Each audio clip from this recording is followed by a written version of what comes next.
Today on Stronger Than Reason, we take a sacrament of unholy orders and join the clergy with Ghost.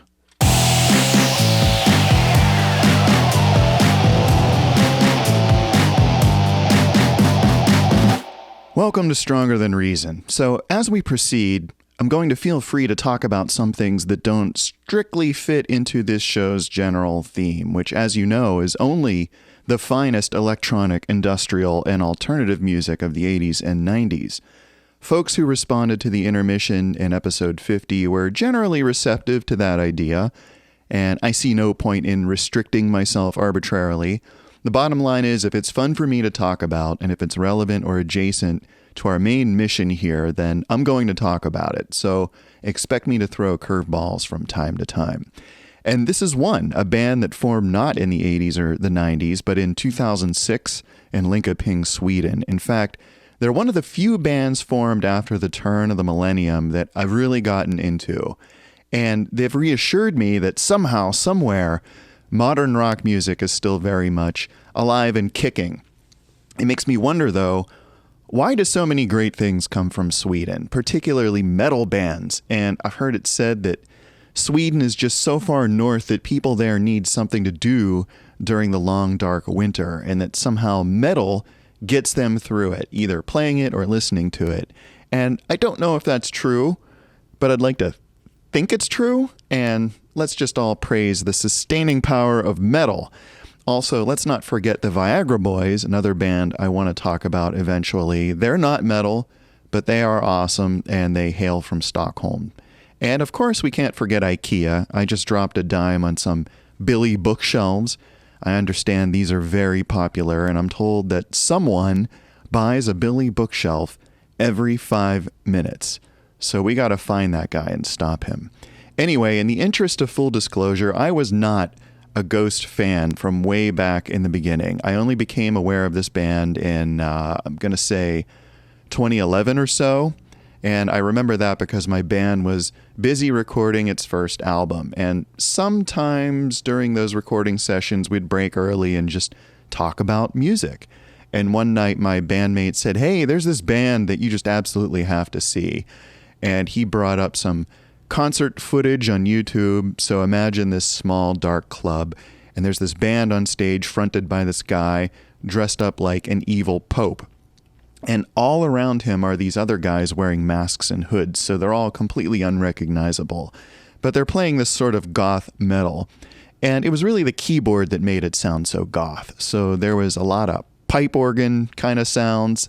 And of course the band was Ghost. And we were probably watching video of their earliest shows. And naturally, we thought the gimmick was brilliant. The costuming, the theater of it all. And we just laughed and laughed watching these guys because it was so great. The evil Pope, of course, with his upside down crosses, waving the mic like a scepter, and the so-called unnamed ghouls playing their instruments in black robes. And even the guy on drums had a robe, which was just hilarious and must have been a lot of fun for him. But it was objectively brilliant stuff, and that's where I left Ghost for years and years, as this sort of silly-ish metal band that I had heard of.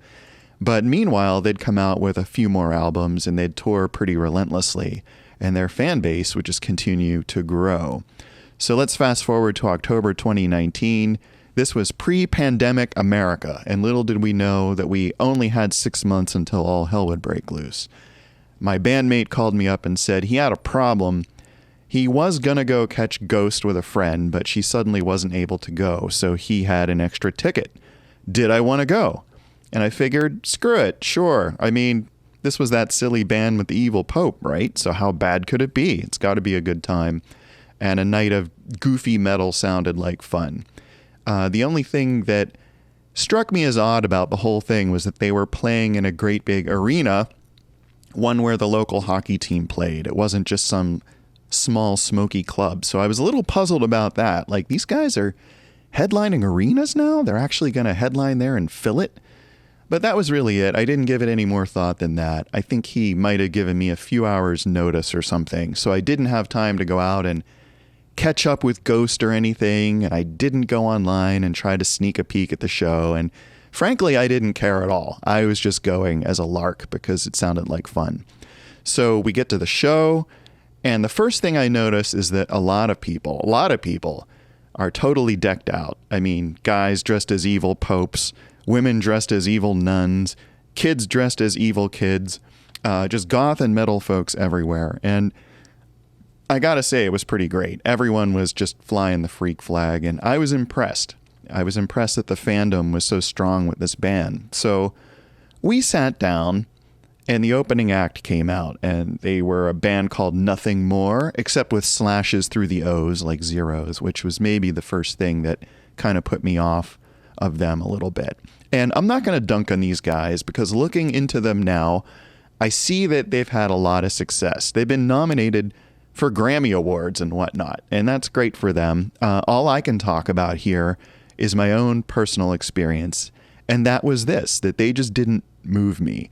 Maybe it was that they were playing as an opener in a great big arena, but to me they sounded pretty thin from where I was sitting way up in the Sherpa seats, and I just wasn't getting rocked way up there. They didn't reach me. And then they brought out this thing that was some sort of mechanical contraption that was a cross between a T-Rex and a cherry picker, and the lead singer got strapped into this thing and got waved around, but it was only like 10 feet above the stage, so it didn't even look that dangerous. And I have to admit, at this point, I was kind of replying to some emails in that part of the show, and these guys were like not winning me over at all. And to me, it just looked and sounded like nu metal, and I'm not into nu metal at all. No, sir. So I'm not a fan of Limp Bizkit or Linkin Park or whatever. And all of this is, again, not to dunk on this band or throw shade. Maybe they're great, and everyone listening to me now loves Nothing More, and I'm just alienating you all as usual. I mean, but what the hell do I know? I'm just telling you this to make a point. These guys didn't move me, and maybe for a hot minute there, I was thinking I was doomed. Maybe I hated all new music. Maybe I'd hate Ghost too. Maybe I was irrevocably over the hill and would forevermore declare that all music made after 2000 sucked ass, and that we should only ever play electronic, industrial, and alternative music from the 80s and 90s. And I suddenly had a vision. What if I had started a podcast to promote that very narrow sort of worldview, and I never talked about anything else? I mean, how jaded was I really? All these thoughts ran through my head in those moments when Nothing More were moving their crap out of the way for the main event. And I admit I doubted myself. Maybe I was setting myself up not only for a lousy night, but a lousy rest of my life, doomed to only listen to music that was between 40 and 20 years old. So we got up and went to the concourse for chicken fingers. That's all you can really do at that point. And 20 minutes later, we trooped back in, the house lights dropped, and the crowd roared like a lion. And I admit, I still had some trepidation. Was Ghost gonna suck? Would I only laugh at them in their silly costumes? And was this going to be the longest 2 hours of my life? But then I heard this creepy nursery rhyme start up. Ring around the rosy, pockets full of... And the crowd went even more nuts. And it was still pitch black. And this was the opening song, Ashes, which was playing off a tape. And despite my worries, I felt something else building up, and it was anticipation. I just couldn't help it. It seemed like the entire crowd was just holding their breath and just sitting on a knife edge. And then there was the final line, "We all fall down," and suddenly, boom, the curtain falls in a huge power chord, and there they are, the unnamed ghouls standing on some sort of white marble churchscape. And boom, again, they launch right into Rats, which is a killer tune that will forever have a special place in my heart because it was my first real taste. Unlike the first band, with Ghost, I was converted into a fan in no more than 60 seconds. It happened that fast, and everything else I saw that night just cemented that. For one thing, they had a much fuller sound than the opener, and pretty much blew me out of my seat, even sitting as I was at the summit of Mount Everest. And I think I mentioned this before. When the volume is way up and there's a lot of bass, like, it doesn't matter where you are. If you're in a movie theater or even in your living room with the sound pumped up, or you're at a live concert, that volume just does something to unlock your emotions. And I don't know what it is exactly. Maybe it's a physical or mental reaction to the sub bass or something, but suddenly you're laughing, you're crying, you're just on this emotional roller coaster. And that's kind of what happened to me there. Song after song was just very driving, very heavy, just kind of unrelenting. And the mix from where I sat was outstanding. I could hear everything. And by the way, I was thrilled later to find that this entire show was captured on video. And I've gone back and I've watched it several times since because it made that much of an impression on me. And I still get chills watching it because I know that I'm right up there in those seats in that arena. And I know that my mind's being blown somewhere within that room. But what did I see? Like, what was the act? I could tell that the ghouls were all wearing some kind of masks, but I couldn't tell what they were. And later I saw in the video that they were these like metallic devil faces they had with the horns on top, of course. And they were essentially wearing these like black suits, like formal wear, which I thought was pretty elegant and cool. Clearly the costumes were evolving over time to be easier to see and easier to move around and play your instruments compared to the robes and the hoods from the early days. And these folks did move around. There was a lot going on stage with all the various people. They had a lot of people up there. They had a drummer, a bassist, 2 guitarists, 2 lady ghouls on keyboards. They had slightly different masks, which was cool. And then there was 1 extra ghoul who either played guitar or percussion. Later, I'd find him referred to as the multi-ghoul. And, you know, I think I found my new job calling. So forget this IT career. When I grow up, I want to be the multi-ghoul. That's it. That's not too much to ask, is it? Imagine that on my business card. Multi-ghoul. Anyway, it was immediately apparent that all this music was absolutely live, in person, with very little, if anything, on a backing track. Everyone up there was super busy, and they were actually playing and singing. Of course, with 8 people in a band, why would you even need a backing track? And of course, at the beginning of Rats, the man himself came striding out, the lead singer, who I was surprised wasn't dressed as an evil pope at all. He was dressed pretty normally, but he still wore a face mask, this time with a full head of hair. And this guy could definitely sing. And what can you say? He was very charming. He really owned the stage. He did a lot of shtick in his fake Italian accent. Remember, this is a Swedish guy sounding Italian, so it's not easy to do. And if I have any criticism of the show at all, it was that he tended to just talk a lot to the point where I wondered if he was really not just a frustrated stand-up comedian. Like, he's just set up this world-famous Grammy-winning band just to give himself a few precious minutes between songs to try out his latest material. But, you know, there's something else I noticed about him in this show, and it was something that was very subtle, and it was that he frequently left the stage whenever another band member had a solo. And clearly he didn't want to distract from anyone else's big moment. And you know what? That showed a lot of character and class. I quickly got the sense that he was a team player and a nice guy. So in the following days and weeks after the show, I would quickly get up to speed on this band and learn about the lore, as the kids now say. And I'd learned that they had been fronted by various lead singers over the years, all named Papa Emeritus as a parody of the Catholic Pope, which is funny, since emeritus literally means retired but still honored, like a professor emeritus at a college, who is a professor who no longer teaches but might still have an office just to hang out and kibitz a bit as an expert. So the question is, what is Papa Emeritus retired from? Maybe life? I don't know. Who knows? It just sounds cool. So historically, each Papa Emeritus fronted 1 album. So the band started in 2006 with Papa Emeritus 1 when they released their first album, Opus Eponymous.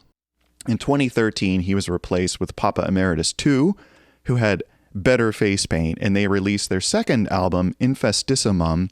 Papa 2 would sometimes appear without makeup, too, in videos as a bald old man wearing shades. And then in 2013, Papa 3 appeared. He seemed to be younger, and then they released this, their third album, Meliora. And this is the only release of theirs that I have in a physical format. And I generally bought all of their stuff in digital format through Apple Music shortly after hearing that show the first time. And I gotta say, this might be the coolest album cover ever. And, I wouldn't mind having this as a poster. And I'll confess that I bought the CD after buying the digital version just to be able to hold this and kind of look at it. It's pretty amazing. So yeah, if anybody's looking for a birthday or a Christmas gift, this is a poster. Very cool. I'm just saying, in case anyone's listening. But yeah, by this time, everyone expected to see Papa 4 for the next album, which was called Prequel, but Ghost threw a curveball. It turns out this album wasn't fronted by Papa 4, but by a new character named Cardinal Copia. This guy was not a Papa yet. He was merely a cardinal. Copia, of course, means plenty in Latin, as in cornucopia. And sure enough, the cardinal had more personality than the Papas. He started to appear in a series of short films, most of which were hilarious, and was generally depicted as a bit of a socially awkward bumbler who was just trying to earn his face paint within the so-called clergy. And I'm telling you, Ghost could have easily spun this off into a Netflix miniseries, and I have no idea why they didn't do it. Maybe they will someday. So by the way, it was immediately clear, even at that first show, that Ghost is not a band that takes itself very seriously. There was a surprising amount of humor in the show, the costumes, the lyrics, the banter between songs, the longish, silly discourses from Cardinal Copia, as I said. And I have to contrast that with the Slayer show that I saw shortly thereafter on their farewell tour, which had zero, nay, possibly negative humor. I mean, every second of that show was about ramming more and more metal up your ass, figuratively speaking, of course. And they took themselves totally seriously. And at least for me, I think it was to their detriment, because personally, I get bored easily. And watching Slayer chug away song after song was just not very engaging after a while. It all started sounding a little samey to me, but then I'm not a huge Slayer fan. If I'm being honest, the only reason I really went to that show was to see Ministry and Primus, and maybe a mild hope that Slayer would play Angel of Death for the encore so I could hear the riff that would eventually become KMFDM's Godlike. But back to Ghost, their show was paced, it was varied, it was funny, and it was also totally kick-ass.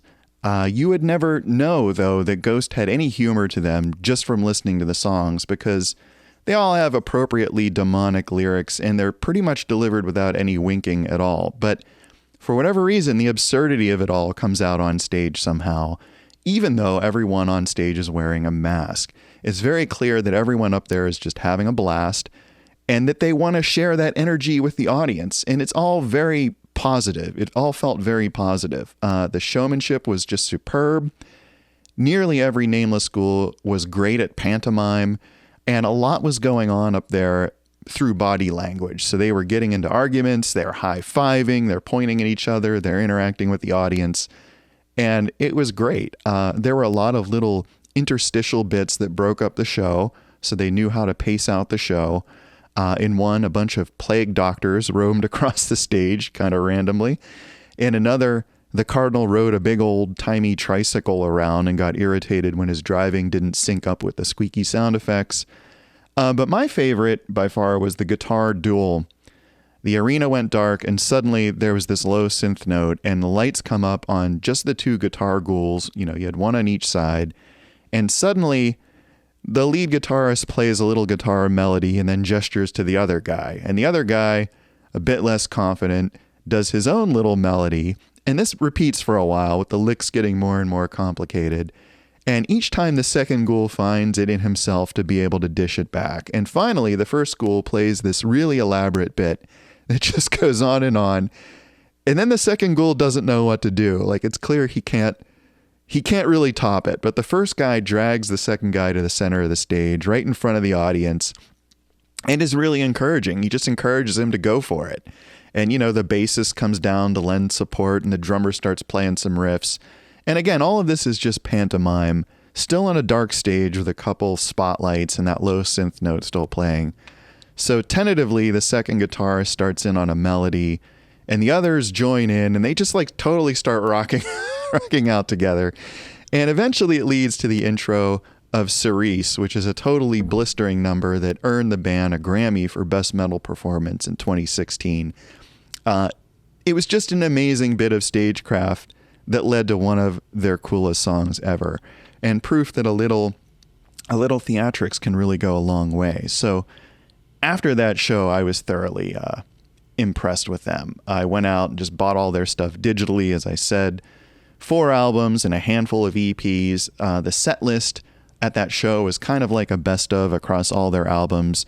So I was familiar with a lot of these songs right away. And a few of the EPs were full of cover songs I was happy to see. One of these was called If You Have Ghost, which was my favorite. It had a cover of Depeche Mode's Waiting for the Night that fit Ghost to a T, because I love the original and I love this cover. Then it also had a cover of Rocky Erickson's If You Have Ghosts. It was nothing short of haunting, pun intended, and it was also meta-humorous. And they had a cover of ABBA's I'm a Marionette. It was just chilling, if only because it pointed me to the original, which is maybe the weirdest ABBA song I've ever heard, even more disturbing than Ghost's version. And all just great stuff, really inspired choices. Another EP was called Pope Star, which was just brilliantly named. And this was most notable for the inclusion of their set closer, Square Hammer, which is an all-around badass rock song. But even more so when you hear it for the first time at a show, with a giant burst of pyro at the end, of course. And this EP also had covers by Eurythmics and Echo and the Bunnymen, which really just showcased Ghost's innate love of hooks and good songwriting, and just an unwillingness to be limited by genres at all. Finally, I picked up their digital single, which had just come out at the time, which was called 7 Inches of Satanic Panic, a title that I'm sure threw the religious right into catalepsy. This one featured 2 tracks they played at the show, Mary on a Cross and Kiss the Go-Goat. Both had kind of a throwback late 60s vibe, and sure enough, the videos would develop the lore that these were originally written and sung by the predecessor of all the Papas, the original, if you will, Papa Nile, back in the 60s, which somewhat explained what happened at the show during the instrumental Miasma, when an older robed Pope character came out and played a blazing sax solo. That was evidently Papa Nile still at it. Of course, Mary on a Cross went viral on TikTok a couple years ago, winning Ghost an army of fans in Generation Z. That was about the time that my kid started talking about the band. A bunch of his friends also got into them. So for once, I was ahead of the curve with them, having seen Ghost live twice by that point. So yeah, it felt cool for like a hot minute there. So yeah, after a couple of years of COVID, they did come through town a second time, touting their 5th album, Impera, which came out in March of 22.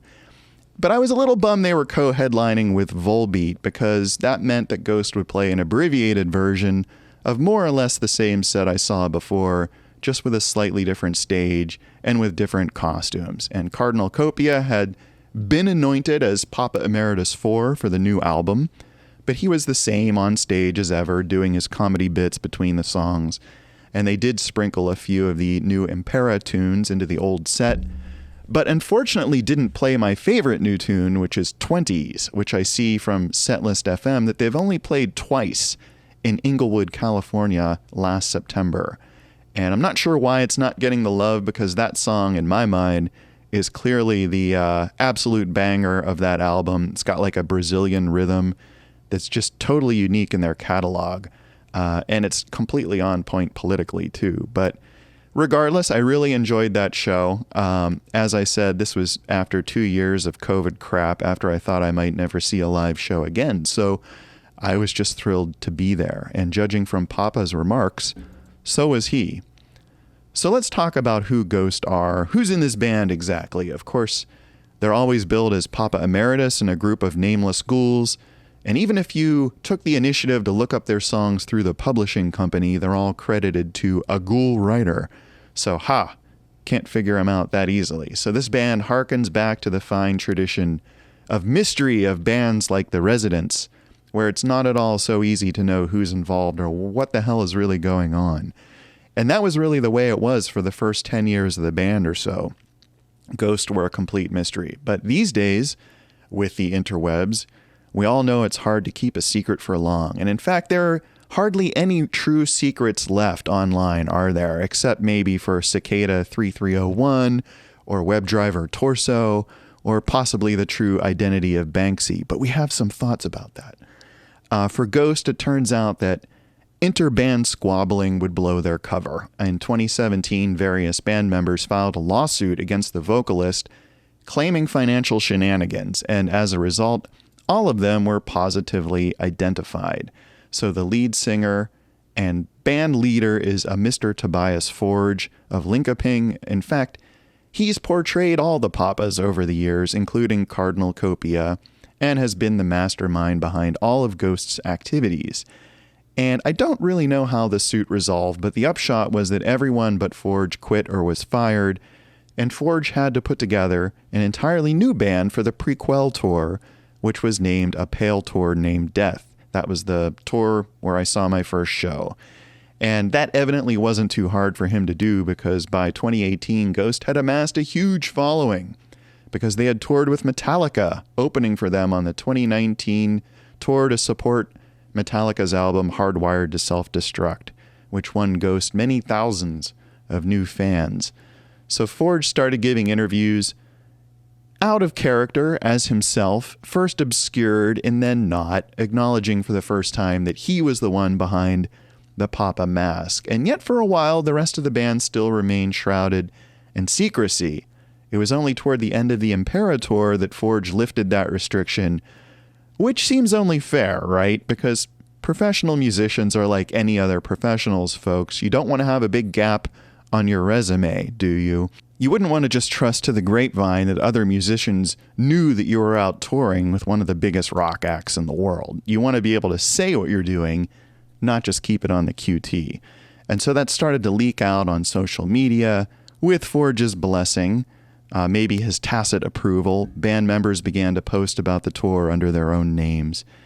I was interested to see that the ghoul with the black guitar was none other than Chris Catalyst, who I knew played with the Sisters of Mercy for a long time. So that was cool to find out. They even released a couple photos at the end of the Imperator showing everyone unmasked, along with the crew and members of the other bands on the tour. And I don't think the unmasking has affected Ghost's mystique at all. Hasn't really affected their popularity. On the contrary, I think it's a win-win. There's just so much demand for this band that it lets the fans dig into the members' side projects or just otherwise get more background and info about them. So I started watching some interviews with Forge around 2021, 2022, and generally found him to be an intelligent, soft-spoken guy with a good sense of humor. I know he's a family man. He's somewhat younger than me. He features his twin girls in a few of his videos. I like that he's included his family in his art. I mean, to me, that speaks volumes about his character and the kind of person he is. To be clear, he is not a Satanist in the religious sense. The band does not really worship Satan. To paraphrase Al Jorgensen on Twitch, nothing but a show, entertainment. Forge has stated plainly that the band's imagery and lyrics are tongue-in-cheek. He doesn't have a religious agenda, satanic or otherwise.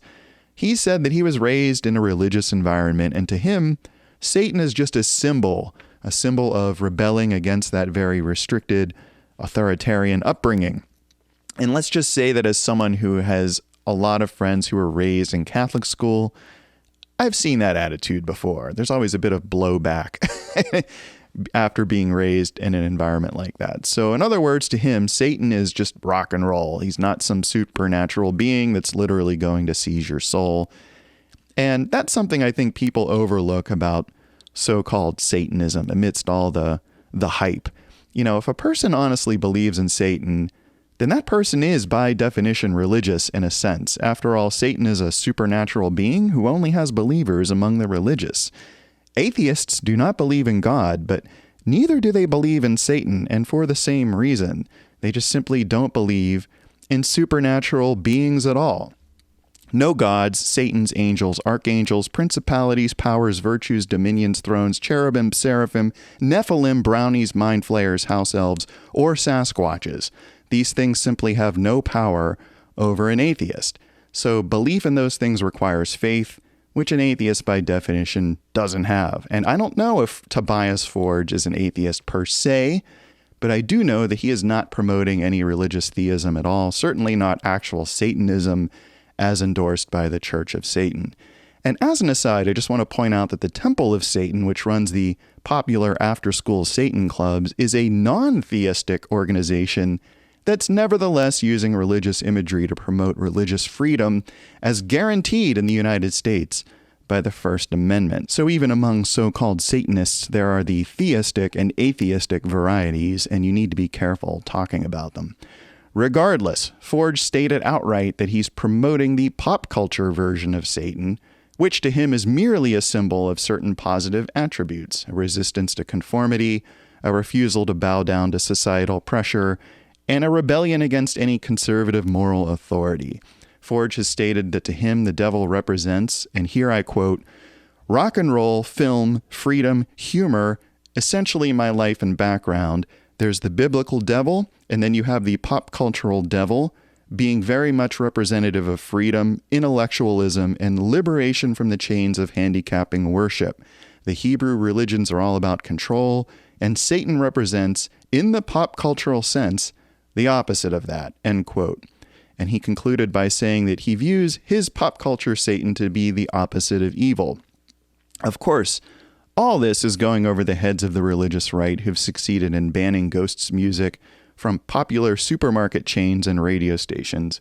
Go figure. Not a lot of critical thinking going on there, just a lot of hype and FUD, which paradoxically has had a Streisand effect, resulting in a lot of free press for the band.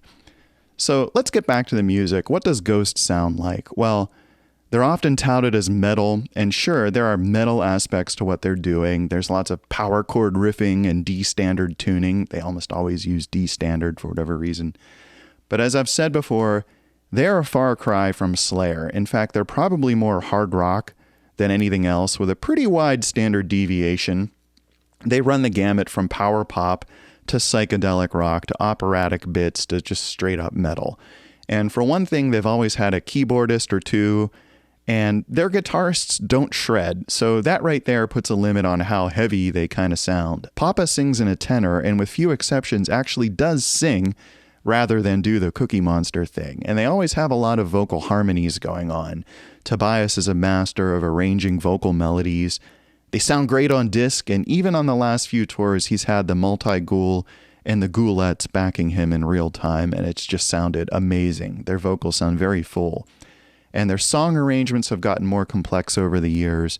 They were fairly simple metal on the first album, and have only gotten more dynamic and sophisticated over time. Again, a song like 20s on the most recent album, Impera, is head and shoulders, in my mind, above most of their material, strictly in terms of songwriting. Unusual rhythm, unusual melody, but absolutely catchy and full of hooks. It's just a earworm unlike anything else. And Tobias is all about hooks. That first show made that very clear. Every song had an amazing vocal or melodic or rhythmic hook that I just wanted to hear again and again. Just little things like the drop in Faith, the chants in Year Zero, the riffs in Absolution, the bit in From the Pinnacle to the Pit where he goes, "It's such a long way down," and the guitar solo in Dance Macabre, the main riff in Square Hammer, those wonderful harmonies in He Is, and the spooky piano riff in Mummy Dust. I mean, all of them are such ear candy. How can you not love it? Tobias cites bands like Merciful Fate, Black Sabbath, and Iron Maiden as musical influences, and I'll have to take his word for it since I don't typically listen to those bands except maybe a little bit of Sabbath, but he was definitely inspired by the British wave of heavy metal in 70s and 80s, not so much speed or death metal. I think you'll find that Ghost in general is pretty accessible and radio friendly. And as far as modern bands that sound something like Ghost, I can't really say since I'm the last person to keep up with most modern bands. But one crossed my path recently that I have to bring up. It's a likewise mysterious band from Italy called Keygen Church, which might just be the greatest band name ever. See, Keygen Church is a side project of another mysterious band called Master Boot Record, both of which are available primarily on Bandcamp and feature some virtuoso guitar shredding over classically inspired Baroque keyboard riffing. So it kind of has the vibe of Trans-Siberian Orchestra minus the Christmas aspects and with more 30-second note kick drum riffs. Or maybe Rick Wakeman crossed with Buckethead. But it's impeccably put together.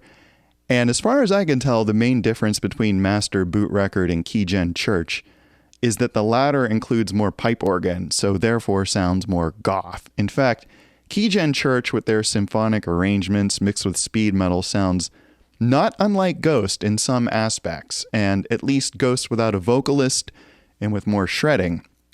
It's all pretty interesting, and it's clearly due to some creative folks who know their way around a guitar and classical composition. And more importantly, they've started to play some live shows as Keygen Church, which you can check out online.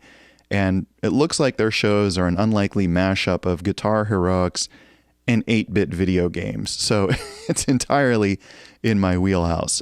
In fact, maybe I should cover some Keygen Church here in a future episode, but I do see a little bit of Ghost overlap there. Lyric-wise, nearly all of Ghost's songs are about the devil in some way. Again, the pop culture devil. A lot of songs tend to repeat the names of the devil, to wit the intro of Year Zero, which seems to just read down through the devil's section of my first edition D&D Monster Manual. Belial, Bahamut, Beelzebub, Asmodeus, Satanas, Lucifer. So even later songs like 2022's Call Me Little Sunshine do this, and it was brilliantly parodied by Trey Xavier on YouTube. Go out there and search for How Ghost Writes a Song for a really good laugh, because he hit it completely on the head. Overall, Ghost embodies a B-movie shtick that is more hammer horror than Aleister Crowley, and this is evident in their videos too. Take the video, for instance, for Square Hammer, which is literally a B-movie of a B-movie. And something about this presentation is clearly landing, since their fandom is just growing and growing. Every album has charted higher than the last. Each tour has been a larger scale than previous tours. The live band roster has grown over time. And I'm sure it's no simple thing to mount a 2-hour stage show with such elaborate set pieces and 9 band members.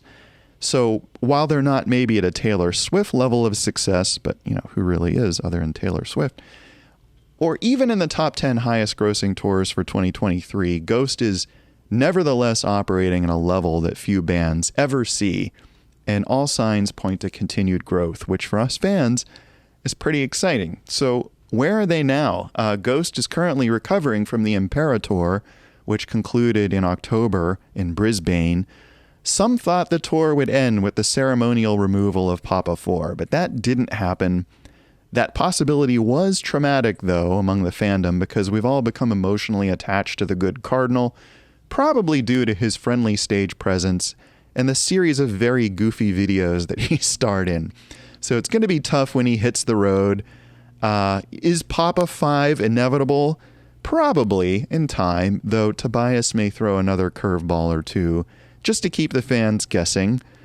He stated that work on the next album has already begun and that there is lots to come in 2024. So we'll see. Keep in mind that 2024, folks, is already about 5% over, and that's kind of alarming in itself. So why do I love them?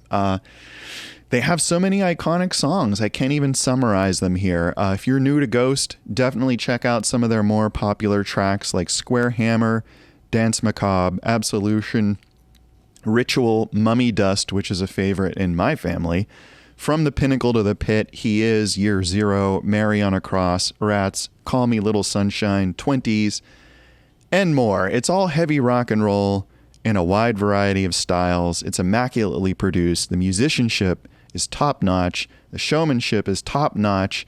The willingness to musically explore and reach is on point.